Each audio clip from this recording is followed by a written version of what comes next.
On a beautiful day when I was 5.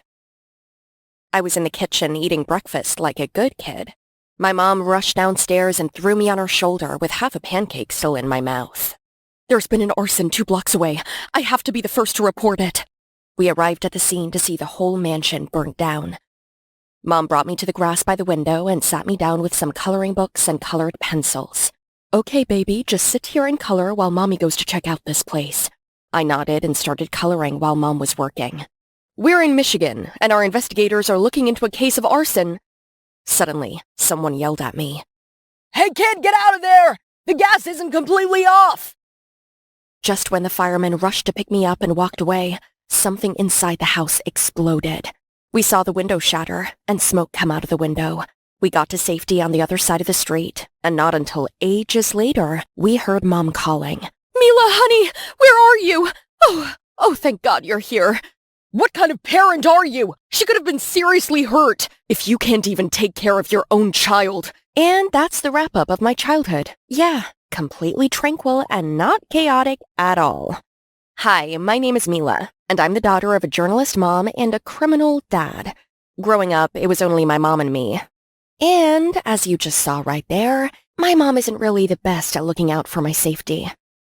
If there's a story, she'll chase it without a moment's thought.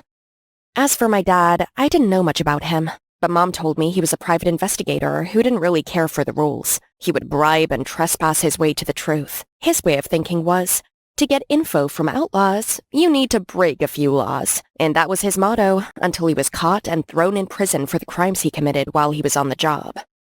From what I heard, he initially took a job and infiltrated a criminal organization, but he befriended some of the guys there, and eventually, he became one of them. His job was to find the leader of this corrupt group, but instead, he became corrupt himself. Once he got caught on his crimes, he'd been locked away ever since. My dad was stuck in jail for 15 years, ever since I was a toddler, so I never spoke to the man or had any kind of relationship with him. Not that I ever wanted one with someone so corrupt like him. Growing up, my mom always told me to be upright and use righteous means on the way to discovering the truth. That way, I would never turn out to be like my dad. And so, I always strive to be a good and law-abiding journalist, just like my mom.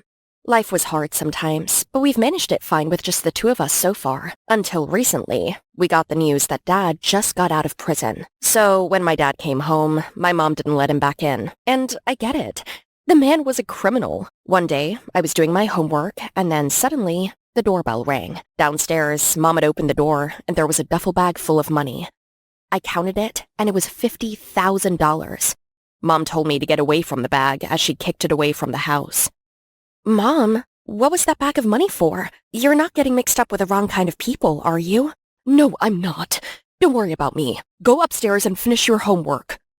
Later that night, I was asleep in my bed when I was woken by some commotion coming from downstairs. I snuck downstairs to see Mom crying and arguing with some hooded figure in the dark. She kept mentioning the name Patricia. Whoever this Patricia is, sounds like a really bad person. "You don't tell me what to do! Get out of my house before I call the police! Now!" The hooded figure then left. "Mom, is everything all right?" "Yes, honey, everything is fine. Just go back to bed, okay?" I knew she was just saying that to comfort me, but seeing her already stressed out enough, I did as told. But the next morning, I woke up, and the house was oddly quiet. No shower running in the bathroom, no noises in the kitchen, and my mom was nowhere to be found. I immediately called the police to report her missing.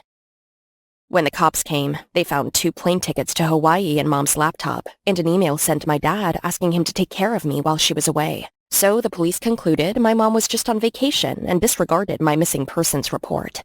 But I didn't believe any of this. With her line of work, Mom and I always had a code. We always told each other where we were going, so if anything ever happened to either of us, we would at least know where our last known location was. And most of all, she wouldn't leave me alone in a house with my dad. "Thank you, officers, for stopping by. I'll be sure to take good care of my daughter. See ya, Joe. Stay out of trouble, okay?" Once the police left, I tried to ask my dad if he knew anything about my mom's disappearance, but he just brushed it off, saying, "She's just taking a vacation. She's been stressed out lately."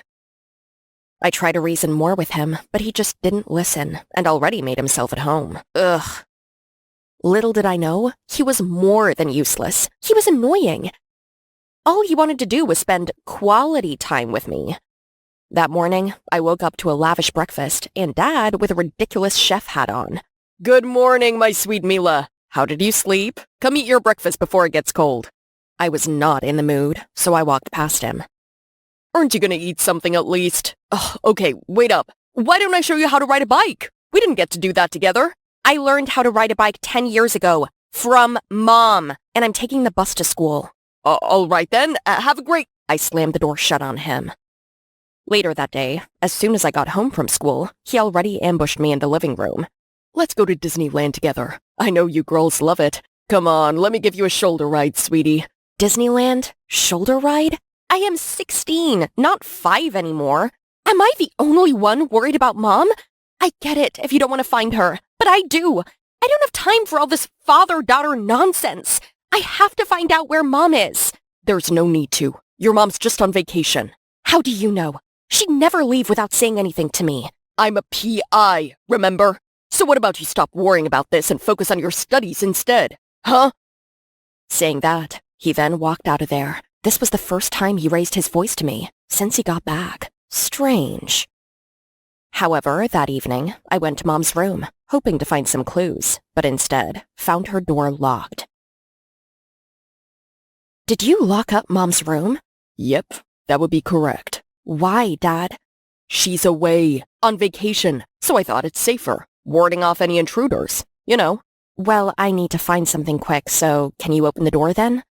Unfortunately, I've lost the key somewhere and I can't seem to find it, but I'll let you know when I see it again. That was very off. If Mom's really on vacation, he wouldn't have to lock up her room like that. All right, Dad, if you really want to play this game, you've got me wrong then.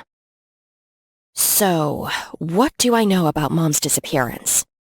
1. Someone left the mysterious $50,000 at our house.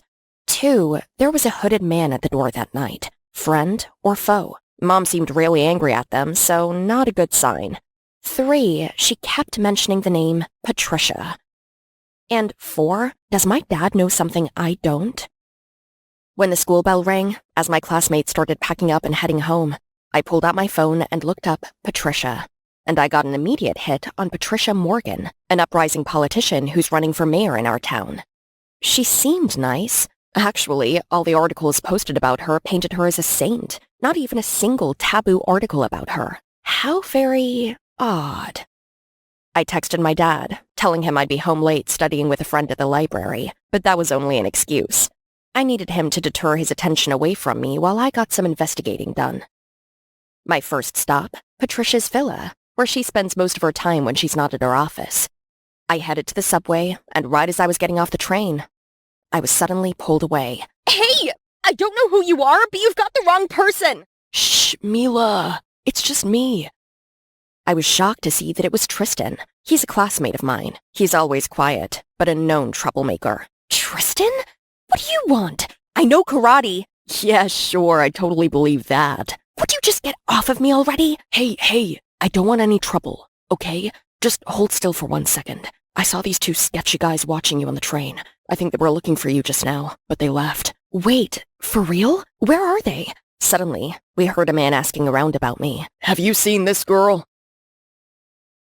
Right then, my instincts turned on. I took Tristan and ran out of there. Who are those men working for? Dad? Did he know I was trying to slip under his radar? I took us to the nearest and busiest cafe and got us a table away from the windows. What was all that about, Mila? Are you in trouble? I told Tristan about my mom's disappearance, and how I just wanted to do some investigating on my own without my shady dad hovering over me. Aha, I see. I get that you have an overbearing dad, but I'd advise you to think twice about running away like that. You don't get it. I have to find my mom. I know you want to, but trust me, I've had a little bit of experience here and there. If your dad finds out, you'll never be able to leave the house again. All right then, Mr. Think Like a Criminal. With your expertise, how would you go about it? The best course of action is to act normal and investigate secretly. Take baby steps. Don't think that you can find everything out all in one day. I can't wait any longer. No one's helping me and my mom could be in danger. Say, I'm pretty intrigued by your case. Need a hand with it? I thought about it for a second. He does have good points, and I might be able to find my mom faster with some help. So, I agreed to bring him along. From then on, I played along with Tristan's strategy. At home, I acted like I dropped the investigation and was nice to my dad. But secretly, Tristan and I investigated Patricia and looked for leads on my mom's whereabouts. But luck wasn't on our side. And somehow, my dad was always in the way. One time, I planned to get out of class to go ask around if anyone had seen my mom. So I made up some excuse to my head teacher. I need to go home and take care of my dad. He's super sick at home. Is that so? Is he all right? He was nauseous all night last night and throwing up all over the place. I have to take him to the doctor. Suddenly, someone burst into the room. Good afternoon, Miss Parker. I am Mila's dad. I'm just wondering how Mila's doing with her studies recently, so I thought I could come by today. Aren't you sick? Mila just said she needed to take care of you. Sick? Oh, my sweet child is always looking out for me, but I'm all right. Busted. Why on earth does he want to visit the school today? Another time, I hired Reggie, a private investigator, to get on with a case, and set up a meeting with him at a cafe. Right when he showed up and I was about to grade him, my dad appeared out of nowhere and acted all buddy-buddy with him. Hey, long time no see, Reggie. How you doing? I couldn't trust this guy if he's close to my dad, so I left the cafe quietly. I was so frustrated that I was getting nowhere with my mom's whereabouts. Worse, my incompetent dad would do nothing but party all day long at home. He invited all his sketchy friends over. Guys he met in prison, heavily tattooed, scary-looking gangsters, and hoodie-wearing shadies who looked like they hadn't been out of the basement for ages. And the women, all of them were flirting with my dad, who, most enthusiastically, flirted with them back. Like, gross! My mom was right. My dad was untrustworthy and had too many ties to the crime scene. I didn't want to be there any longer, so I asked Tristan to meet me at the cafe. It was supposed to be an investigation session, but instead, I just complained about my dad the whole time. And Tristan was really sweet. He listened the whole time without crossing my opinions. Okay, I've got that off my chest. Thank you, Tristan, for listening. You really are a great friend. I'm here for you, Mila. I know this is a tough situation with your mom missing and your dad being your dad, but maybe you could try leaning on him more. He is a good resource, being a PI and all. Tristan was right. Maybe I wasn't giving my dad a chance to help me. Okay, yeah, maybe he could help us. Wait a minute. I've never told Tristan what line of work my dad was in. For all he knows, my dad was a prisoner for the crimes he committed and he hangs out with sketchy people. Who are you, Tristan? What he told me next shocked me to the core. All this time, I had no idea this was happening.